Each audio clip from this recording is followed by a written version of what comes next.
നമസ്കാരം. ഞാൻ ഹരികേശൻ നായർ. ഈ വർഷത്തെ പോഷകത്തോട്ടം കാറ്റഗറിയിൽ കേരള സംസ്ഥാന അവാർഡ് എനിക്കാണ് ലഭിച്ചത്. ഖേത് ബച്ചാവോ അഭിയാന്റെ ഭാഗമായിട്ട് ഞാൻ ഇന്ന് എൻ്റെ കൃഷിത്തോട്ടത്തില്, ടെറസിലുള്ള കൃഷിത്തോട്ടത്തിലാണ് നിൽക്കുന്നത്.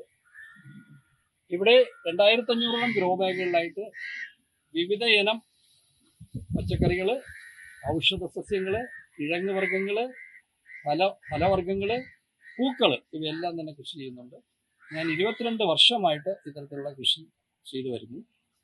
ഖേത് ബച്ചാവോ അഭിയാന്റെ ഭാഗമായിട്ട് മണ്ണിന്റെ ഫലഭൂയിഷ്ടി നിലനിർത്തുക എന്നുള്ളത് വളരെ പ്രധാനപ്പെട്ട ഒരു കാര്യമാണ്. മണ്ണിന്റെ ഫലഭൂയിഷ്ടി നിലനിർത്തണമെന്നുണ്ടെങ്കിൽ ജൈവവളങ്ങൾ മാത്രമേ ഉപയോഗിക്കാൻ പാടുള്ളൂ.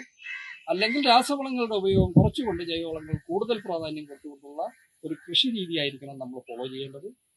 ഖേത് ബച്ചാവോ അഭിയാന്റെ ഭാഗമായുള്ള സന്ദേശം ഈ പറഞ്ഞ പോലെ കർഷകരിൽ വൻതോതിൽ ഉൽപാദനം വർദ്ധിപ്പിക്കുന്നതിനും മണ്ണിന്റെ ആരോഗ്യം നിലനിർത്താനും സഹായകരമാവുന്നുണ്ട് എന്നുള്ളത് വളരെ സന്തോഷകരമായ ഒരു കാര്യമാണ്.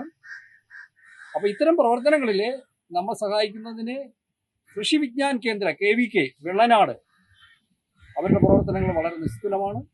അവരെല്ലാ തരത്തിലുള്ള മണ്ണിന്റെ ഫലഭൂഷ്ടി നിലനിർത്തുന്ന കാര്യത്തിലും മണ്ണിന്റെ വെള്ളത്തിന്റെ അളവ് പരിശോധിക്കുന്ന കാര്യത്തിലുമൊക്കെ ഉള്ള സംവിധാനങ്ങൾ കർഷകർക്ക് അവർ നൽകുന്നുണ്ട്, സഹായം നൽകുന്നുണ്ട്, ഉപദേശങ്ങൾ നൽകുന്നുണ്ട്. അതോടൊപ്പം തിരുവനന്തപുരം പാളയത്ത് പ്രവർത്തിക്കുന്ന കൃഷിഭവൻ, കാർഷിക കോളേജ് ഇവരുടെയൊക്കെ സഹായം വളരെ നിസ്തുലമാണ്.